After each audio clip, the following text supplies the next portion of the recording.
Hi everyone, I'm back. So sorry for getting so emotional. But anyway, like I was saying earlier about that the symptoms could possibly get worse and all that the following week after radiation. But I had to remember that a lot of people were telling us too that when she started chemotherapy a year ago, that it was going to take a lot out of her and she was going to be nauseous all the time and throwing up. And, she had a completely different reaction than when people were telling us. Even the doctor was like, she's going to feel lousy. But it was quite a while before she even felt any symptoms.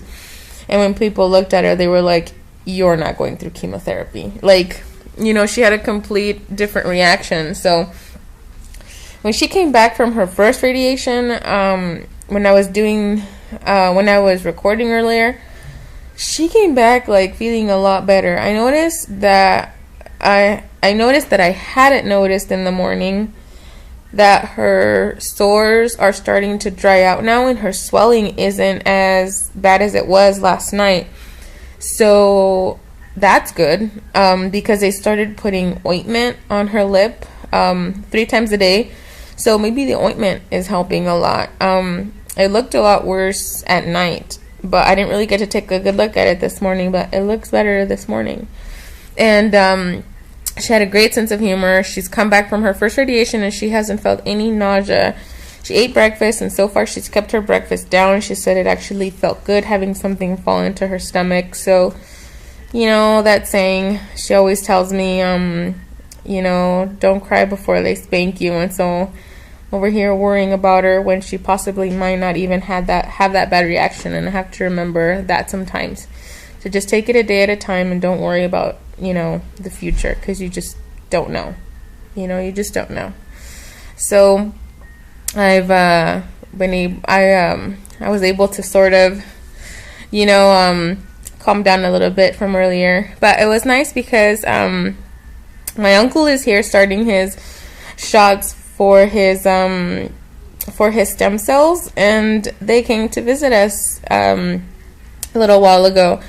So that was really nice to see my uncle and to see a couple of my cousins. But anyway, like I was saying earlier, what my uncle is doing is he's getting a series of shots once every day for the next 5 days. He already had his first one done today and his last one's on Tuesday.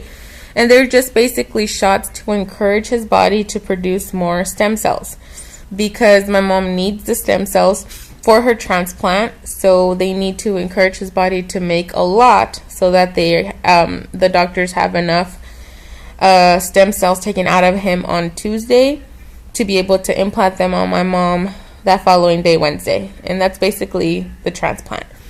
So what they're doing with the radiation and the chemotherapy that she's going to get tomorrow, it's basically just killing out all of her defenses, all of her white blood cells and red blood cells and platelets, because the doctor pretty much wants to wipe her slate clean and start off with no leukemia cells. And unfortunately, in the process, you kill off all the good cells too, which is why she's going to be neutropenic, because she's not going to have any defenses. So she is going to be very prone to possibly getting an infection or something, which is why we have to protect her by having all these things on. And once she reaches to be in the neutropenic level, she gets the transplant done, and then we just play the waiting game. We just wait until the stem cells take, and it's a success, and the new stem cells start building up a new immune system. And so she starts producing new white blood cells, because the white blood cells that she has now, when they reproduce abnormally, and that's the leukemia. So she needs to have new stem cells to produce new white blood cells to produce normal white blood cells to fight off infections and not turn into leukemia. So I guess that's it for now. She had breakfast. She's now watching television, and she's doing a lot better than I guess I had described earlier. But we just gotta take it one day at a time, and try to remember what we're fighting for, and it's gonna be worth it in the end, and just stay strong. So that's it for now. She's only got one more radiation, and hopefully she stays as good as she's been staying. They're trying out a new nausea medicine, which is like a patch that they put behind her ear, so hopefully that helps a little more and she stays without having nausea. But I'll keep you guys updated on how she does after her final radiation. Bye.